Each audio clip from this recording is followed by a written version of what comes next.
Bismillah. Assalamualaikum warahmatullahi wabarakatuh. Innal hamdalillah wassalatu wassalamu ala Rasulillah wa ala alihi wa sahbihi wa man tabi'ahum bi ihsan ila yaumil qiyamah. Kepada seluruh para penuntut ilmu, kepada seluruh para pecinta kebenaran dimanapun kita berada, kepada seluruh para tamu pada teras kehidupan ilmu, yang semoga Allah senantiasa memberikan kepada kita kebaikan dan keberkahan dalam setiap urusan di dalam kehidupan kita. Alhamdulillah, tentunya kita senantiasa bersyukur kepada Allah atas seluruh nikmat yang Allah berikan pada kehidupan kita, karena kunci pada kehidupan kita kualitasnya terletak bagaimana kita bersyukur kepadanya dalam setiap urusan kehidupan kita. Siapapun hamba yang terus mengasah dirinya, mengasah jiwanya untuk selalu bersyukur, maka Allah memberikan kepadanya kualitas hidup. Siapapun mereka yang tidak pernah mengasah hidupnya dengan bersyukur, maka sejatinya dia dijauhkan hidupnya dari kualitasnya sebagaimana arang dijauhkan dari apinya. Inilah yang menjadikan kita berusaha setiap waktu, setiap saatnya, pada setiap proses perjalanan kehidupan kita, semoga kita menjadi hamba yang bersyukur kepada Allah Subhanahu wa Ta'ala. Kita tentunya paham bahwasanya salah satu musibah besar pada kehidupan manusia, Maulana Iki. Salah satu musibah besar pada kehidupan manusia itu bukan hanya ketika mendapati gunung meletus. Musibah besar pada kehidupan manusia bukan hanya banjir bandang yang menghanyutkan benda ataupun rumah yang kita cintai. Termasuk di antara musibah besar pada kehidupan itu adalah matinya hati sebelum matinya fisik. Para ulama mengatakan berapa banyak orang di atas muka bumi ini yang telah mati hatinya, tetapi telah hidup hawa nafsunya menguasai seluruh rongga hatinya, lalu menjadikan hatinya menjadi mati sebelum matinya fisik. Tidak ada musibah yang paling besar kecuali matinya hati sebelum matinya fisik. Karena orang yang telah mati hatinya, ketika dia mati pada fisiknya, maka telah bertemu dengan dua kerusakan sekaligus yang tentunya membawa kesempitan pada kehidupan di alam barzah.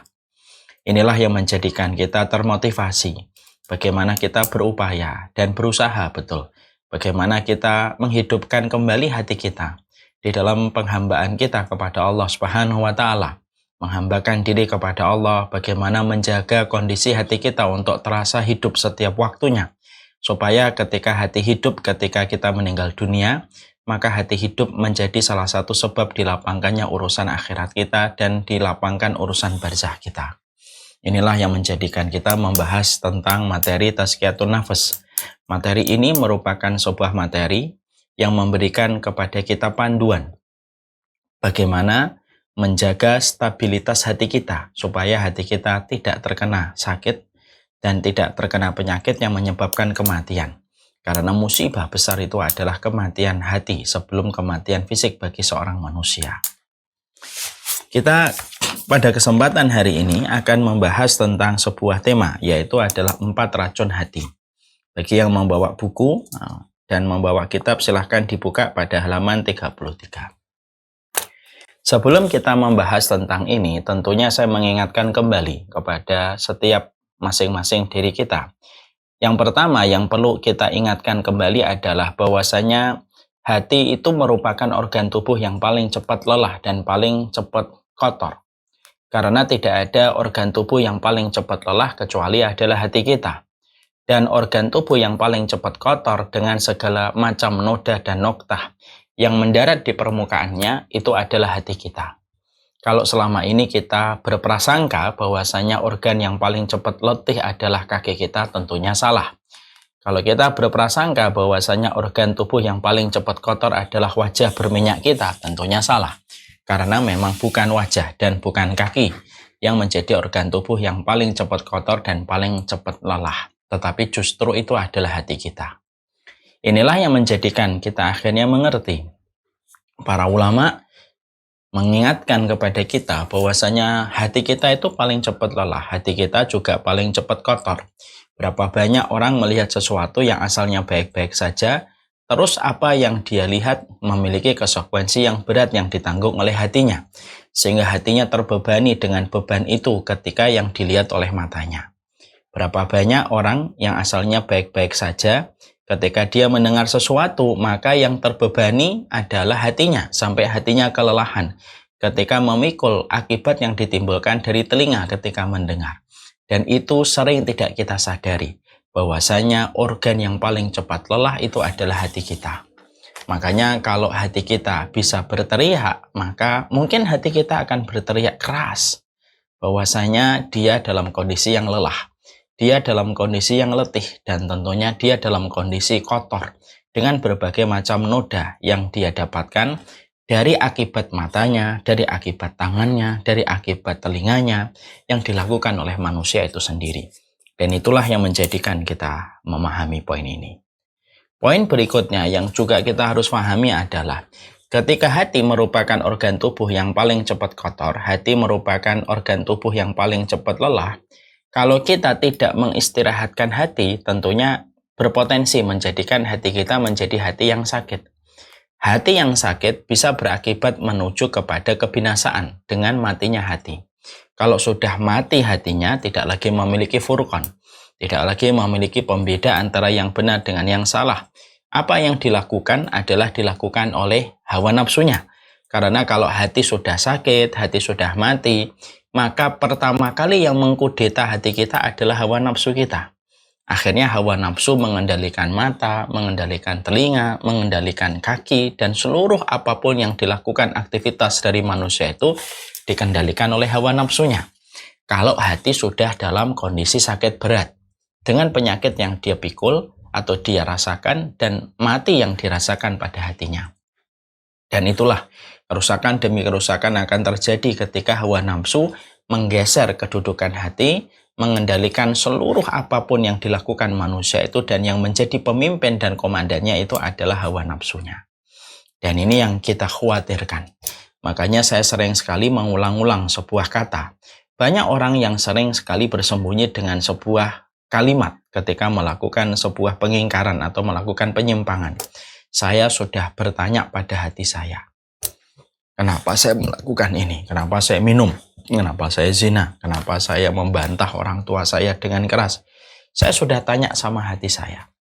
Padahal pada saat itu ketika dia menjelaskan bahwasanya dia bertanya sama hatinya, dia saja tidak bisa menjawab apakah betul itu kata hatinya, apakah itu kata hawa nafsunya. Karena inilah perkara yang terkadang kita sering tertipu. Kita semuanya sering tertipu. Kita suka bertanya sama hati kita, padahal yang kita tanya bukan hati. Karena hati pada posisi sakit yang tidak bisa dikondisikan, dia mungkin dalam kondisi mati yang tidak bisa lagi diajak bicara. Maka yang terjadi adalah perintah-perintah melampaui batas yang ada pada kehidupan manusia. Nah, inilah yang menjadikan kita semakin memahami. Kalau kita mengerti bahwasanya hati merupakan organ tubuh yang paling cepat lelah, paling cepat kotor, dengan berbagai macam apapun yang dia temui, maka kita harus betul-betul memiliki sebuah komitmen untuk menjaga hati kita, mengistirahatkan banyak hati kita, supaya kelelahan dan keletihan dan kotornya hati kita tidak berdampak kepada penyakit yang mendera pada hati kita, dan tidak berdampak pada kematian hati kita ketika penyakitnya tidak ditangani dengan baik. Makanya tempat mengistirahatkan hati itu adalah di taman ilmu. Mengistirahatkan hati bertemu dengan orang solih. Hotel bintang 5 mengistirahatkan hati, mempelajari kisah-kisah di dalam Al-Quran. Hotel bintang 5 untuk mengistirahatkan hati ketika kita membaca Al-Quran.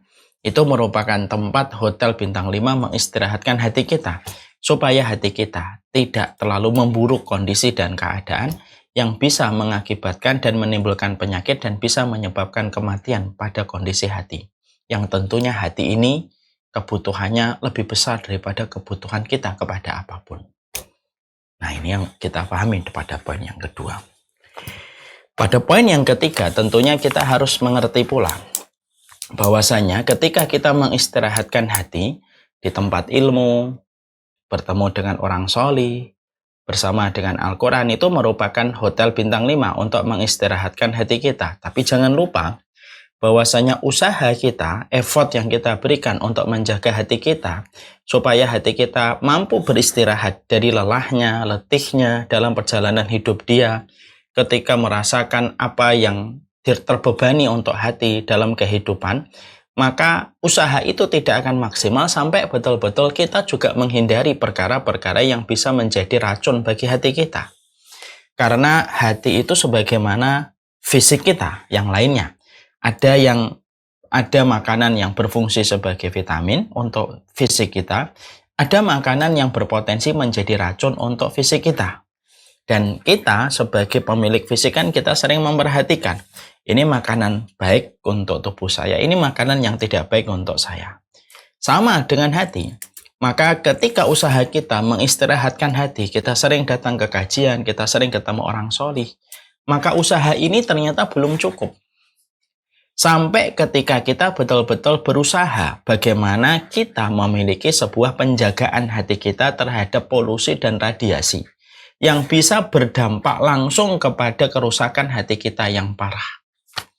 Ya, karena ternyata ada beberapa perkara yang dijelaskan oleh para ulama terdahulu. Para ulama menyampaikan kepada kita bahwasanya ternyata ada perkara-perkara yang sering dipandang biasa oleh manusia tanpa mereka sadari. Apa yang mereka pandang biasa itu ternyata memiliki dampak yang sangat besar bagi kerusakan hati dan kemusnahan hati bagi kehidupan manusia.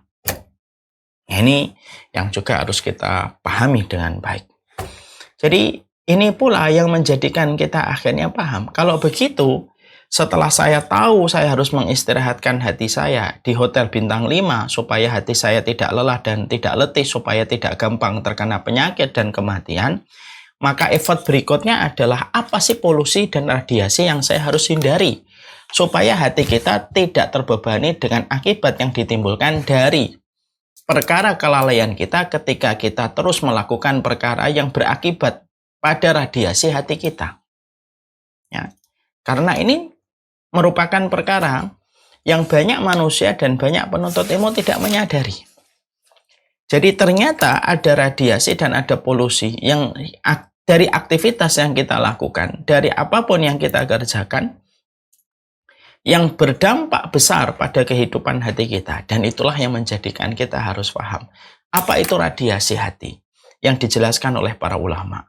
Di mana kita harus berhati-hati kepada radiasi dan polusi hati ini, supaya apa yang kita inginkan mendapatkan hati yang sehat. Hati yang membawa sebuah perintah kebaikan dalam kehidupan kita mampu kita rasakan. Diiringi dengan penjagaan ekstra kita untuk menjaga hati kita dari polusi dan radiasi yang berdamage kepada kerusakan hati kita. Para ulama lalu menyampaikan kepada kita, ternyata hati itu memiliki sebuah racun. Dan kita harus mengetahui racun itu sangat berakibat parah bagi hati kita. Maka racun bagi hati itu sejatinya ada 4. Yang pertama adalah banyak bicara, yaitu yang pertama itu adalah banyak bicara, yang kedua adalah banyak makan, yang ketiga banyak memandang, yang keempat adalah banyak bergaul. Ini merupakan 4 racun hati. Nanti kita akan jelaskan satu persatu. 4 perkara ini adalah 4 perkara yang sebenarnya menjadi aktivitas kita, kan? Kita makan, kita bicara, kita memandang, kita bergaul. Pada dasarnya memang 4 perkara itu merupakan sebuah aktivitas lumrah pada kehidupan manusia. Ya, siapa sih dalam kehidupan kita yang tidak bicara? Siapa dari kehidupan kita yang tidak memandang? Siapa kehidupan kita yang tidak berinteraksi? Dan siapa di antara kehidupan kita yang tidak makan? Betul. 4 perkara yang dijelaskan oleh para ulama ini memang sejatinya memang benar. Itu merupakan aktivitas lumrah dari sebuah aktivitas wajar yang dilakukan oleh setiap manusia. Mereka bicara, mereka memandang, mereka berteman, dan mereka itu makan. Tapi para ulama mengatakan, sesungguhnya 4 perkara itu bisa menjadi radiasi dan bisa menjadi racun ketika takarannya sudah berlebihan. Jadi ketika takarannya tidak berlebihan, manusia tidak bisa lepas dari bicara, manusia tidak bisa lepas dari bergaul, manusia tidak bisa lepas dari memandang, dan manusia tidak bisa lepas dari makan. Artinya jangan sampai kita salah ini memahami irisan ini. Manusia pada dasarnya makan, dia memandang, dia berinteraksi, dan dia bicara. Pada dasarnya manusia memang membutuhkan 4 perkara ini. Tapi kebutuhan kita kepada perkara ini harus dipenuhi dengan sewajarnya, senormalnya, dengan takaran-takaran yang sesuai dengan kebutuhan kita. Kalau apabila 4 perkara ini sudah dilakukan secara berlebihan, apapun yang baik kalau sudah berlebihan tidak lagi menimbulkan kebaikan. Lihat obat. Obat itu salah satu fungsinya memberikan kesehatan untuk tubuh. Tapi kalau takarannya sudah terlalu banyak dari takaran yang diberikan oleh dokter, maka akibat yang ditimbulkan bukan kesehatan, tetapi akibat yang ditimbulkan adalah justru menjadi racun untuk tubuh kita. Disuruh minum sama dokter. Minum ini nih, 3 kali dalam sehari diminum. Ini 3 kali dalam sehari. Kita justru meminumnya yaitu 5 kali, 6 kali sehari. 2 kali lipat dari dosis yang diberikan oleh dokter.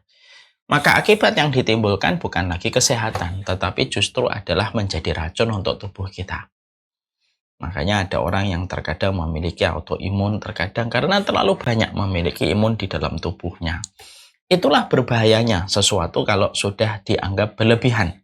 Makanya termasuk salah satu dosa pada kehidupan kita, salah satu dosa itu adalah ketika perkara yang kita lakukan sudah berlebihan. Makanya mari kita merenungkan pada surat Ali Imran 147. Allah menyampaikan di dalam salah satu doanya orang yang beriman, Rabbana fir lana dzunubana wa israfana fi amrina. Di dalam surat Ali Imran 147 Allah berfirman, Rabbana fir lana dzunubana wa israfana fi amrina. Ya Allah, ampunilah dosa kami dan ampunilah perkara yang berlebihan di dalam urusan kehidupan kami. Di situ Allah mengabadikan sebuah doa. Ada hamba yang beriman ketika meminta ampunan kepada Allah, meminta ampunan bukan hanya dari dosa, tapi juga meminta ampunan dari perkara yang melampaui batas. Karena perkara yang melampaui batas itu pun juga termasuk bagian dari dosa kalau sudah melewati takaran yang ada. Dan biasanya manusia itu tidak sadar pada wilayah melampaui batas. Israf namanya. Yang mereka tidak sadari bahwasanya perkara israf itu pun termasuk dosa. Makanya pada surat Ali Imran 147, kata dzunub yang artinya dosa disenandingkan oleh Allah dengan kata israf. Yang sama-sama orang beriman itu meminta ampunan dari dosa dan meminta perkara yang melampaui batas. Lah itulah yang menjadikan kita memahami betul. Lah inilah yang kita harus mengerti dulu. Makan, bicara, memandang, berinteraksi itu perkara mubah. Dia dibutuhkan pula oleh hati kita. Bukankah hati juga butuh memandang orang yang solih? Bukankah hati juga butuh pembicaraan yang baik? Pada dasarnya hati membutuhkan 4 perkara ini. Kalau takarannya tepat. Tetapi ketika takarannya sudah berlebihan, maka ini berpotensi menjadi racun untuk hati. Dan hati akan merasakan akibatnya. Yang sangat panjang ketika 4 perkara ini dilakukan secara berlebihan. Ya, kita kan sering berkomentar untuk anak di Jakarta, jangan lebay. Lebay itu sebenarnya dalam 4 perkara ini jangan lebay. Karena lebay dalam 4 perkara ini dampaknya yang merasakan itu hati. Berapa banyak berinteraksi yang akhirnya dampaknya dirasakan oleh hati. Berapa banyak pembicaraan yang merasakan racunnya itu adalah hati. Maka inilah yang menjadikan kita harus memahami betul. Takaran 4 perkara itu bisa menjadi racun untuk hati kita kalau sudah berlebihan. Dan itulah salah satu jebakan setan. Jebakan setan itu lembut-lembut. Dan di antara salah satu kelembutan jebakan setan ketika mencelakakan manusia itu apa? Bagaimana manusia berlebih-lebihan dalam perkara-perkara mubah. Masih ingat gak kajian yang sering saya sampaikan? Setan itu ketika menyesatkan manusia memiliki beberapa pintu. Pintu yang pertama melalui pintu syirik. Gimana dibuat orang berbuat syirik? Dengan berbagai macam dalih dan pembenaran kesyirikan itu dikerjakan dan dilakukan. Kalau orang itu berhasil selamat dari kesyirikan, maka setan membuka pintu yang kedua untuk menarik perjalanan hamba itu. Pintu itu adalah pintu perkara yang tidak sesuai dengan tuntunan Rasulullah atau perkara bid'ah. Ayo lakukan ini, lakukan ini. Padahal perkara itu tidak sesuai dengan tuntunan Rasulullah. Kalau dia selamat pada pintu yang kedua, setan tidak langsung berkecil hati. dia membuka pintu yang ketiga. Pintu yang ketiga adalah dosa-dosa besar. Bagaimana orang ini tergoda dengan genitnya dosa-dosa besar, supaya dia bisa terperosok kepada dosa besar. Kalau hamba itu tetap selamat di pintu dosa besar, lalu setan tidak berhenti. Setan akan membuka pintu yang keempat, dosa-dosa kecil yang diremehkan. Ketika meremehkan dosa kecil, sebagaimana kedudukannya, sebagaimana dia mengumpulkan ranting. Semakin banyak ranting yang dia kumpulkan, semakin besar nyala api yang akan tercipta. Sehingga kita kadang-kadang menjumpai diri kita, mungkin tidak melakukan dosa besar, tapi terkadang kita atau terkadang manusia dinina-bubukkan dengan dosa-dosa kecil yang dianggap biasa. Padahal tidak ada perkara kecil ketika terus dilakukan kecuali menjadi besar. Bukankah gunung kumpulan dari kerikil yang terkumpul menjadi sebuah gunung yang tercipta? Itu yang hati-hati.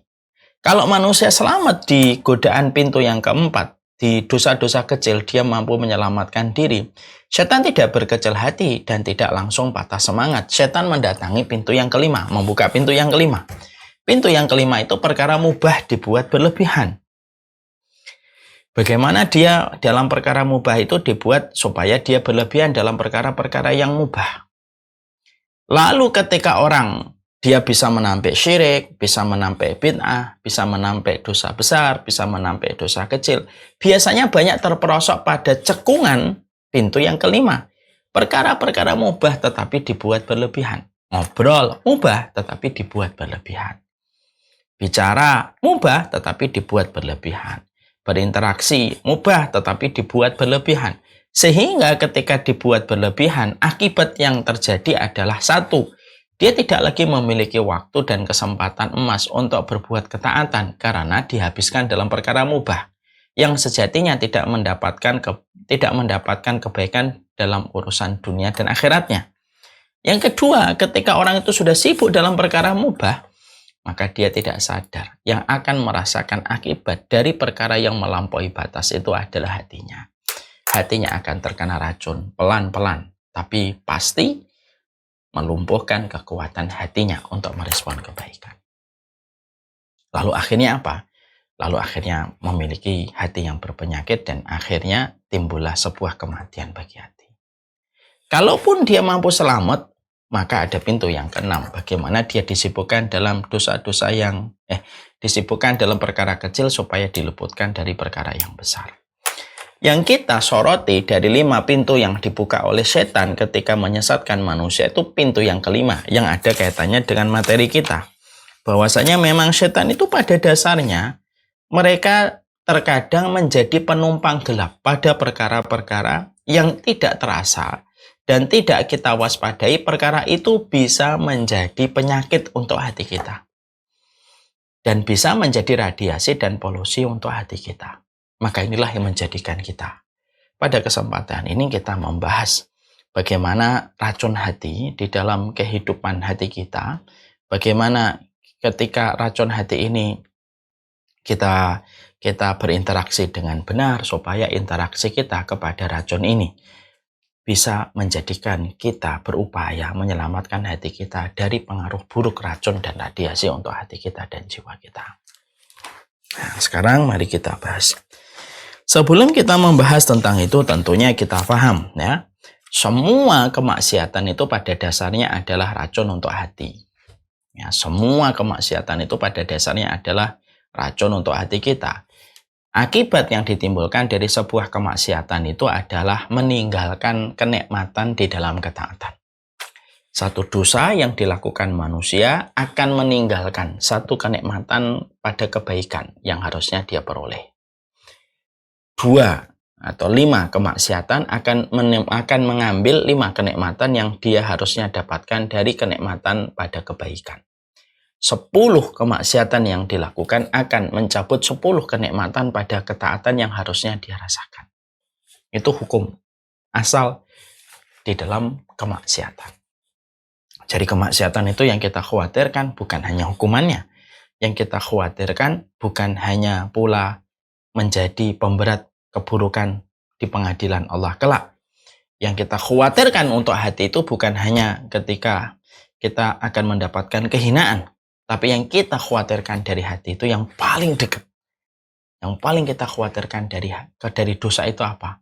Hilangnya kenikmatan sebesar kita mulai menikmati kemaksiatan dan dosa. Orang kalau sudah berzina ini contoh yang sudah sering saya ulang. Zina mengakibatkan dia tidak bisa menikmati bersama dengan halal. Khamar menjadikan dia tidak bisa menikmati minuman yang halal. Ghibah sudah mulai mengambil kenikmatan ketika dia mengucapkan Alhamdulillahi Rabbil Alamin Ar-Rahmanir Rahim. Hilang kenikmatan-kenikmatan itu seiring dia menikmati ghibah. Makanya hati-hati. Sebesar apapun manusia melakukan kemaksiatan, melakukan dosa dia kepada Allah, maka sebesar itu dampak yang paling dekat dirasakan adalah dicabutnya kenikmatan-kenikmatan pada kebaikan itu sebesar dia melakukan dosa-dosa itu. Hati-hati, wahai jiwaku, hati-hati wahai jiwa para penuntut ilmu. Makanya Abdullah bin Mubarak menyampaikan ra'aitud dunuba tumitul qalba wa qad yurisuddulla itmanuha. Saya melihat dosa itu mematikan hati. Dan aku melihat orang yang membiasakan dosa itu mengakibatkan kehinaan. Wa tarkud dunub, meninggalkan dosa itu merupakan kehidupan untuk hati kita. Wa khairu li nafsika isyanuha, dan tidak ada perkara yang terbaik pada kehidupan kecuali adalah meninggalkan dosa. Makanya Masya Allah ya, meninggalkan dosa itu dalam beberapa kondisi jauh lebih baik daripada melakukan kebaikan. Jadi kalau kita ditanya, mana yang lebih utama, fulan melakukan ketaatan dan fulan yang mampu meninggalkan dosa?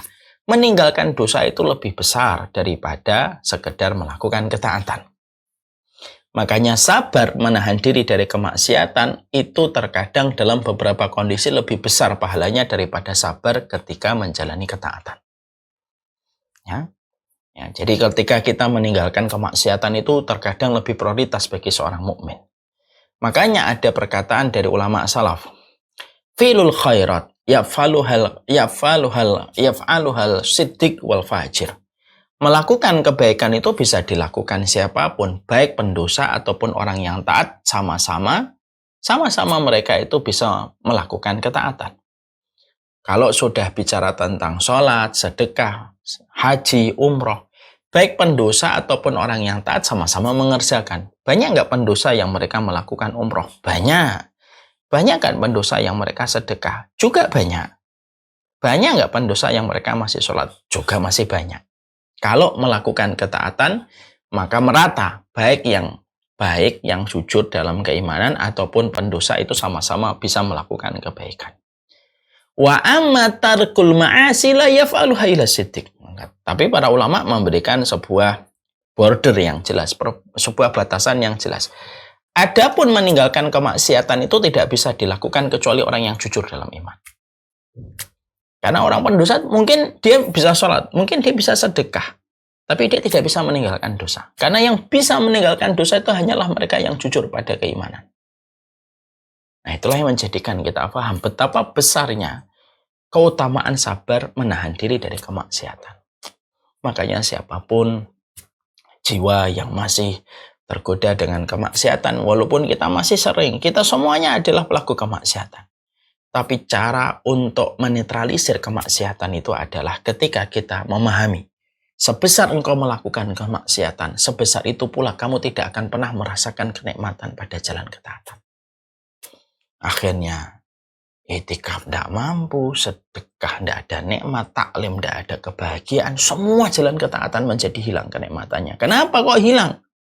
Kenapa ada orang yang menikmati taman ilmu, duduk lama, tetapi di satu sisi kita menjumpai ada orang yang tidak bisa sama sekali duduk di taman ilmu karena berdasarkan kemaksiatan yang dikerjakan. Nah, itulah yang menjadikan kita sekali lagi merefleksi diri kita tentang posisi manusia pada tarikan dosa dan kemaksiatan. Sekarang mari kita bicara tentang racun hati. Racun hati itu ada 4. Yang pertama, banyak bicara.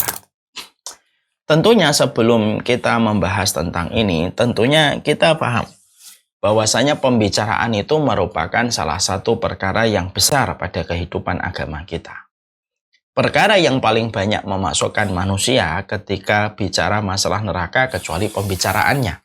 Berarti ketika pembicaraan itu dibawa pada perkara yang baik, maka perkara itu bisa memasukkan seseorang ke dalam surga. Pemahaman terbaliknya kan begitu. Rasulullah Shallallahu Alaihi Wasallam menyampaikan, "Aktsara ma yudkhilun nas an-nara al-ajwafan." Tidak ada perkara yang paling banyak yang memasukkan manusia ke dalam lubang neraka yang menakutkan kecuali dua lubang. Lubang mulutnya dan lubang kemaluannya. Berarti ketika Nabi mengatakan bahwasanya lubang yang banyak memasukkan manusia itu adalah lubang mulutnya dan lubang kemaluannya, maka pemahamannya secara terbalik kalau dibalik kaidahnya, berarti siapapun yang menjaga lidahnya dan menjaga kehormatannya, menjaga kemaluannya, adalah orang yang paling besar meraih rahmatnya Allah untuk menjemput surga. Makanya amsik lisanak. Peganglah apa yang kamu ucapkan ini dipegang. Karena sesungguhnya kehidupan surga dan neraka sangat ditentukan dengan apa yang kita bicarakan. Makanya sampai kita menjumpai orang-orang solih adalah orang yang mereka selalu pandai untuk menjaga setiap ucapan yang ada pada mulut mereka. Mereka tahu bahwasanya tidak setiap perkara harus diomongkan dan mereka juga paham orang yang solih. Tidak semua perkara harus dikomentari. Nah, ini kita harus paham ya. Jadi salah satu di antara kultur kebiasaan orang solih itu tidak semua perkara harus kita komentari. Tidak semua perkara harus kita bicarakan. Karena setiap orang yang beriman, dia tahu betul bahwasanya pembicaraan itu merupakan cermin dari keimanan dia kepada Allah. Pembicaraan itu cermin dari keimanan dia dan ketakutan dia kepada Allah. Mari kita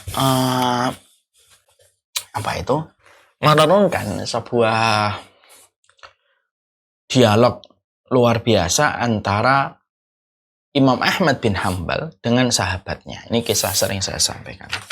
Ada seseorang sahabat ketika Imam Ahmad bin Hanbal pada kondisi sakit, dengan sakit yang beliau derita, maka pada saat itu Imam Ahmad bin Hanbal mengerang pada sakitnya. Dan itu hal yang lumrah, kan wajar, mengerang pada sakitnya. Dia mengucapkan, Lalu temannya, sahabatnya, mengingatkan Imam Ahmad, "Wahai sahabatku Imam Ahmad, aku khawatir ketika kamu mengerang, maka erangan kesakitan yang kamu baru saja ucapkan, termasuk materi hisab yang akan dipertanggungjawabkan." Imam Ahmad ketika mendengar ini tidak langsung membela diri, mengatakan, "Kamu ini lebay, berlebih-lebihan, kamu nggak ngerti sakitnya saya kayak apa." Enggak, Imam Ahmad nggak menjawab itu. Imam Ahmad langsung merespon perkataan dari sahabat itu dengan berusaha untuk tidak lagi mengerang di dalam sakitnya. Karena rasa khawatirnya terhadap hisab pada lisan itu menjadikan dia lebih takut daripada rasa sakit yang diterima oleh Imam Ahmad. Masya Allah itu.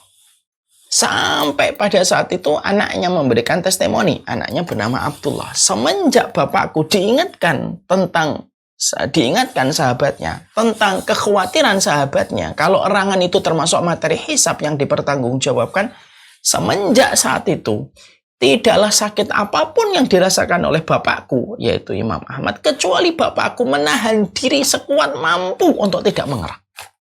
Karena apa?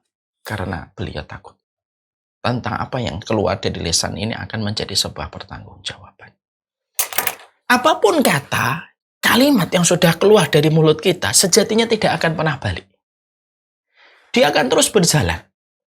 Kalau di situ ada kejahatan dan dosa, maka orang yang mengucapkan kalimat itu harus siap menghadapi konsekuensi dari dosa itu.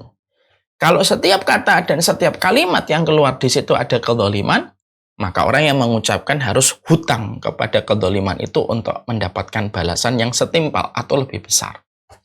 Dan ucapan itu terus berjalan gitu. Ucapan itu terus berjalan. Sampai ketika nanti di pengadilan Allah. Barulah nanti akan ditakar. Manakah ucapan yang betul memberi manfaat dan mana ucapan yang akan menjadi potensi dosa dan kemaksiatan. Makanya ucapan ini perkara yang betul harus dijaga. Orang yang pendiam saja Orang yang pendiam saja belum tentu selamat, apalagi orang yang banyak bicara. Karena banyaknya pembicaraan yang kita sampaikan itu berakibat kepada apa yang dirasakan oleh hati. Berapa banyak orang berucap tanpa disadari setelah dia berucap pada sesuatu yang tidak bermanfaat atau pada sesuatu yang mengkhawatirkan bisa dibenci oleh Allah dari perkataan yang dia sampaikan, hati itu merasakan beban dari ucapan itu sepanjang hidup. Karena ucapan. Makanya saya sering sekali memberikan sebuah perumpamaan yang gampang, perumpamaan yang ringan. Yaitu adalah kalau kita mendapati ada 2 botol bersoda. Ada botol yang bersoda, kita kocok, dua-duanya kita kocok. 2 botol ini, dua-duanya bersoda. Kita kocok bareng-bareng. Lalu ketika yang satu kita buka botolnya, maka seluruh isi di botol yang bersoda yang dikocok, ketika tutupnya dibuka, maka airnya ikut menyembur keluar dari botol itu. Mungkin yang tertinggal hanya beberapa mili dari air di dalam botol itu. Ketika botol itu dibuka setelah dikocok sodanya. Tapi beda kalau ada botol dikocok sekencang apapun, tapi botolnya tutupnya tidak dibuka, maka seiring dengan waktu, apa yang bergemuruh pada sodanya itu akan luruh. Dan dia tidak muncrat, pun akan menjadi normal kembali.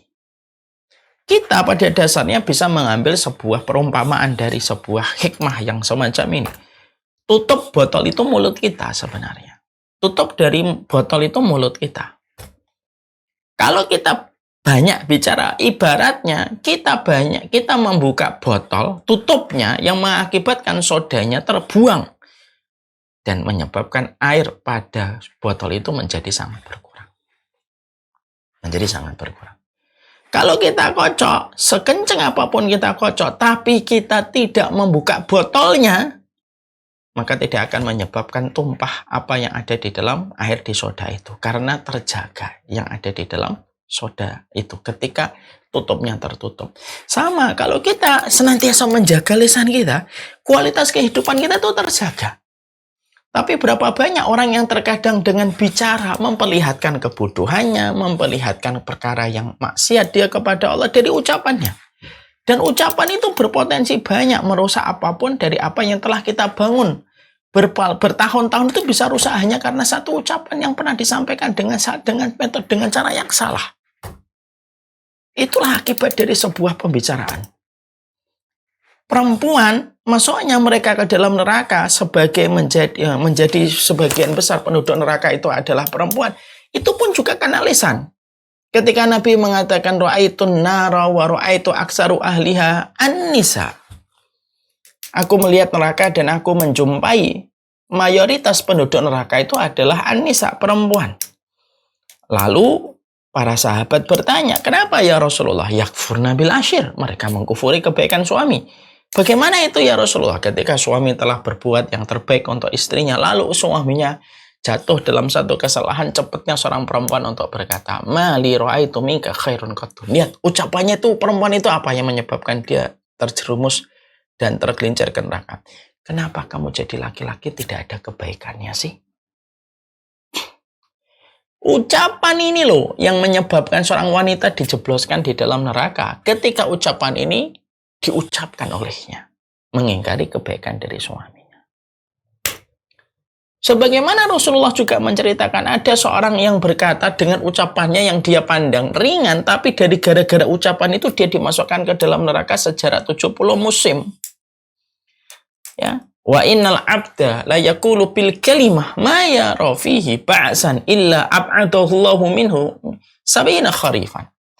Tidaklah seorang manusia mengucapkan satu kata yang dia pandang kalimat dan kata itu adalah hal yang biasa. Ma yara fihi ba'san. Dia memandang itu biasa. Tapi dari gara-gara ucapan yang dia sampaikan itu, maka Allah membenamkan dia ke dalam neraka sejarah 70 musim. Gara-gara ucapan itu mengundang kemurkaan dari Allah. Ya. Makanya ini yang menjadikan akhirnya kembali merekonstruksi untuk kita. Mungkin kita sering futur itu gara-gara mungkin terkadang kita banyak bicara. Kita perlu sesekali untuk banyak diam dan mengaktifasi kedua telinga kita. Karena dengan kita bicara kita tidak mampu mendengar. Dengan banyak bicara kita tidak bisa menyerap. Dengan banyak bicara kita tidak bisa mentadaburi apa yang baik untuk kita ketika mulut selalu memimpin dalam kehidupan kita. Yang sekarang digantikan dengan jempol. Mulut dan jempol itu sama. Al-kitabatu tahullu mahalal lisan. Tulisan itu sekarang menggantikan lisan. Mungkin dianya pendiam, tapi apa yang dia komentari dengan kedua jempolnya ketika mengetik sesuatu, itu bisa memberikan dampak yang luar biasa berat dalam kehidupan dia. Ketika dia mengucapkan itu, walaupun dengan tulisan lisannya, dan berapa banyak orang rusak kebaikan hidupnya dalam perkara dunia dan akhirat, disebabkan ketika dia sudah terlalu banyak bicara kepada sesuatu yang memang tidak selayaknya dia berbicara. Makanya kalau kita mengetahui, ya betul, ada seorang ulama itu pernah ditanya oleh orang yang mau nikah. Saya kalau mau nikah itu belajarnya apa? Belajarlah banyak diam. Kalau sudah bertengkar, banyak diam. Udah banyak diam aja. Tidaklah setiap kalimat yang sudah keluar dari mulut kalian kalau sudah bertengkar. Bisa jadi setiap kalimat itu dampaknya akan dirasakan hati hingga bertahun-tahun dari kalimat yang sudah terucap ketika tidak bisa ditarik kembali ucapan itu. Banyak diam. Banyak diam. Kalaupun kita harus menyampaikan sesuatu yang menurut kita penting, cukup pilih orang yang kita berikan amanah. Setelah itu ditutup, tidak usah bicara. Karena disitulah letak kebaikan kita pada kehidupan kita menjaga hati.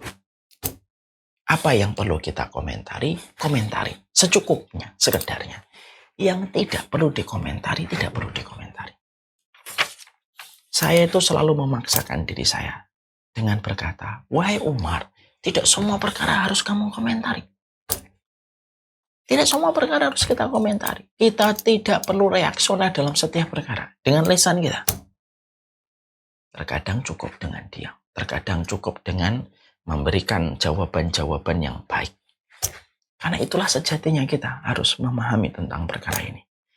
Makanya pembicaraan itu sampai dikatakan oleh Umar bin Khattab, man kasura kalamuhu kasura saqatuhu wa man kasura saqatuhu kasura dunubahu wa man kasura dunubahu kanatin naru aula bihi. Barang siapa yang banyak bicara, banyak salahnya. Siapapun yang banyak salahnya, banyak dosanya. Dan siapapun yang banyak dosanya itu, maka neraka itu lebih berat untuk merenggutnya. Dan neraka itu lebih berat untuk mengambil dia dengan banyaknya dosa. Yang apabila ditelisik dosa itu selalu bermuara kepada ucapan dan kalimat.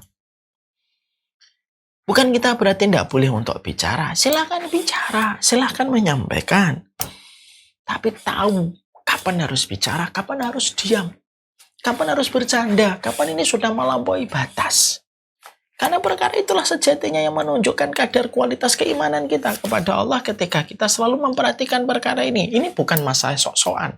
Alah sok pendiam, bukan masalah sok. Ini bukan masalah sok. Orang yang berkomitmen untuk banyak diam pun juga tidak boleh sombong, merendahkan orang, hanya gara-gara dia sedang belajar untuk diam. Itu juga nggak boleh. Kita juga belajar diam. Tapi ini bukan masalah sok, karena kita paham bahwasanya tidak ada lubang yang paling banyak dari lubang itu memasukkan orang ke dalam neraka kecuali dari lubang mulutnya dan lubang kemaluannya. Dan pemahamannya sederhana, terbaliknya adalah kalau kamu menjaga lubang mulutmu dan lubang kemaluanmu, maka prosentase dirimu mendapatkan rahmat jauh lebih besar. Dan itu yang kita harus paham.